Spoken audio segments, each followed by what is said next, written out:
Good day, everyone. Welcome to my channel. This is FC Mobile Coach, and today I'll be taking you on tips on how to improve your VSA gameplay, tips on how to score more goals in versus attack mode.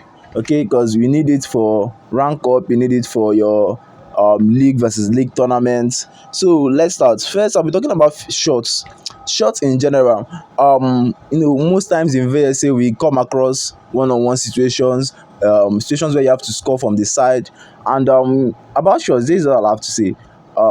When you're coming from the side of the post, from either the left side or the right corner, as long as you're not going down the middle, it's best to use a finesse shot. Finesse shots are more difficult to catch for the goalkeepers. We all know that. So it's best to use a finesse shot whenever you're coming from either the left side or the right side of the post. Is finesse shots. And even if you're going down the middle and you are not too confident in your placement with straight shots, it's best you adjust your striker to one corner and then take a finesse shot. That will give you more accuracy and higher chances of scoring. Then if you are coming down the middle with your striker on a one-on-one station, straight down the middle, it's best to use a straight shot. Just play a straight shot and then put a very good placement to either the bottom left corner or the bottom right corner. Don't try to take it up. If you take the ball up, omo keeper go catch am. The keeper go catch am. So it's best you just take a straight shot to the bottom left corner or to the bottom right corner. That's the most difficult place for goalkeepers to get to. And next we'll be talking about passes. Passes are very important in VSA because they determine whether you even get to score goals at all or you get to just waste your time.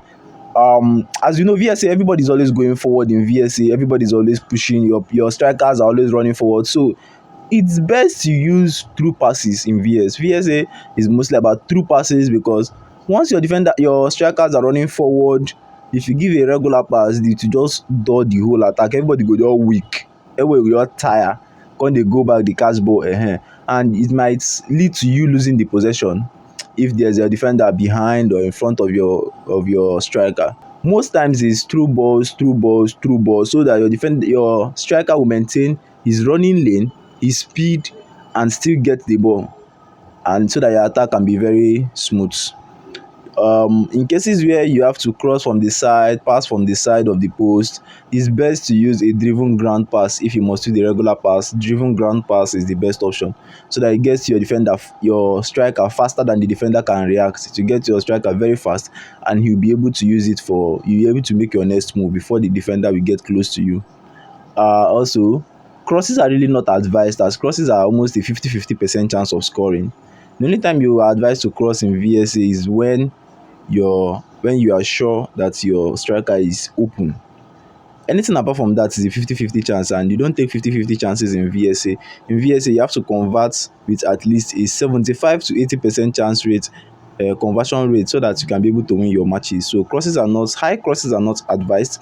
Low crosses, that's the driven ground cross, is only advised when you have a clear path for your pass between your crossing player and your striker. That is when crosses are even advised. If not, from that corner kick side, you just turn back and look for maybe a finesse shot or a pass and shoot, something like that. I'll be talking about players too. You guys know your players. You guys know who is left-footed, who is right-footed. Players with 5-4 weak foot, 5-3, 5-5. Like personally, I have 5-5 players in my attack, and so I can actually take a finesse shot from any angle. I can take a regular shot from anywhere. I don't care who is with the ball because I know that at the end I'm still guaranteed a goal. But for those that have 5-4 players, 5-3, 5-2, the thing is the lower the weak foot, the lower you hold the shoot button for. That's how it works. So if your player is 5-4, you can use your finesse to maybe almost fool the bar or something like that. But if your player is 5-3, your finesse shot shouldn't be more than half. You shouldn't load it more than half of the shot bar. Anything other than that, you are hitting a bar or throwing the ball over the post, that kind of thing. So you need to know who is who, so that whenever your players are coming with the ball, you already know who it is. You know where best he can shoot from. So you just take your shots whenever you are in a very good position with that player and his strong foot.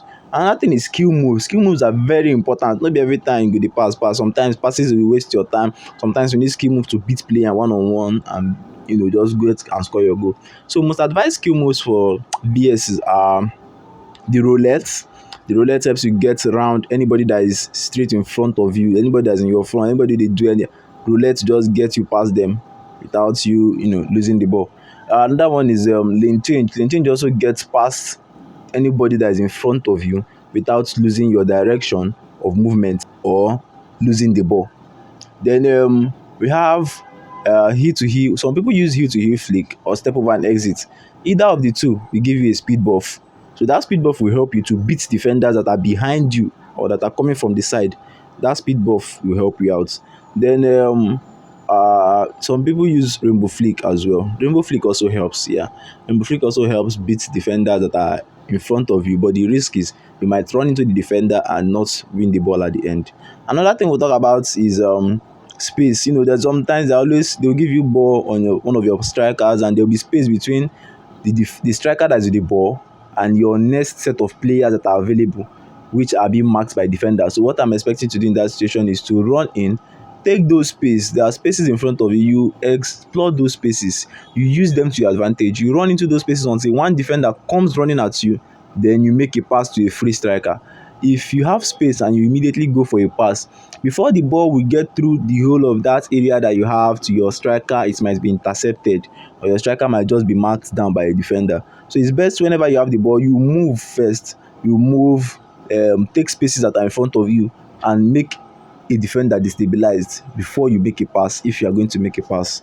Another thing is I talk about that sprint button. Yeah, that sprint button also determines your gameplay, because sometimes sprint button, once you are holding it and they give you a chance, immediately your player boosts the ball once, you've lost the ball. So in after every goal, you remove your hand from the sprint button, so that in case if your next chance is very close to a player, a defender, they will not get dispossessed. You leave the sprint button immediately after every goal, and once the next chance comes and you see you need it, you hold on to it again. Also, it's not all the time you get to hold the sprint button. No be everything be run. You know be Usain Bolt. So calm down, no dey run like that. So sometimes to quickly change direction, to control the ball without losing the possession, without losing the ball when you are marked down by a defender and all that, for your strikers to hold the ball within their space, you need to remove your hand from the sprint button. To quickly change direction for maybe a finesse shot or a regular shot, you need to remove your hand from the sprint button so that you don't run into goalkeepers. And that brings us to the end of this video. Thank you very much for your time. Remember to like and subscribe, and stay tuned for my next video updates. Hey, your mama go chop abeg, hunger don hold me.